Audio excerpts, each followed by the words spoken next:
ಜಮ್ಮು ಕಾಶ್ಮೀರದಲ್ಲಿ ಸೇನಾ ಸಿಬ್ಬಂದಿಯಿಂದ ಸೇವೆಯನ್ನ ಮಾಡಲಾಗ್ತಾ ಇದೆ. ಪಾಕ್ ಶೆಲ್ ದಾಳಿಯಿಂದ ಹಾನಿಗೊಳಗಾದವರಿಗೆ ನೆರವು ನೀಡಲಾಗ್ತಾ ಇದೆ. ಔಷಧಿ ಮತ್ತು ಪಡಿತರ ಒದಗಿಸದೆ ಸೇನಾ ಸಿಬ್ಬಂದಿ ಮನೆ ಮನೆಗೆ ತೆರಳಿ ಪಡಿತರವನ್ನ ವಿತರಣೆ ಮಾಡಿದ್ದಾರೆ ಸೈನಿಕರು.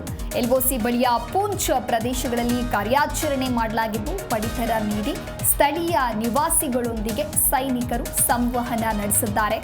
ಜಮ್ಮು ಮತ್ತು ಕಾಶ್ಮೀರ ಪಾಕಿಸ್ತಾನದ ಶೆಲ್ ದಾಳಿಯಿಂದ ತೀವ್ರವಾಗಿ ಹಾನಿಗೊಳಗಾದಂಥ ಎಲ್ಒಸಿ ಬಳಿಯ ಪೂಂಚ್ ಪ್ರದೇಶಗಳಲ್ಲಿ ಭಾರತೀಯ ಸೇನೆ ಮನೆ ಮನೆಗೆ ತೆರಳಿ ಕಾರ್ಯಾಚರಣೆಯನ್ನು ನಡೆಸ್ತಾ ಇರುವಂಥದ್ದು. ಸೇನಾ ಜವಾನರು ಅವರಿಗೆ ಔಷಧಿಗಳಾಗಿರಬಹುದು, ಪಡಿತರವನ್ನು ಒದಗಿಸಿದ್ದಾರೆ. ಹಾಗೆ ಸ್ಥಳೀಯ ನಿವಾಸಿಗಳೊಂದಿಗೆ ಮಾತನಾಡಿದ್ದಾರೆ.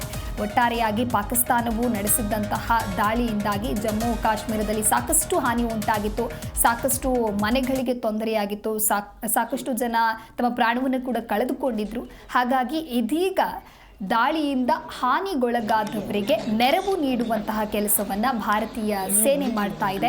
ಔಷಧಿ ಮತ್ತು ಪಡಿತರವನ್ನ ವಿತರಣೆ ಮಾಡ್ತಾ ಇದ್ದಾರೆ ಸೈನಿಕರು.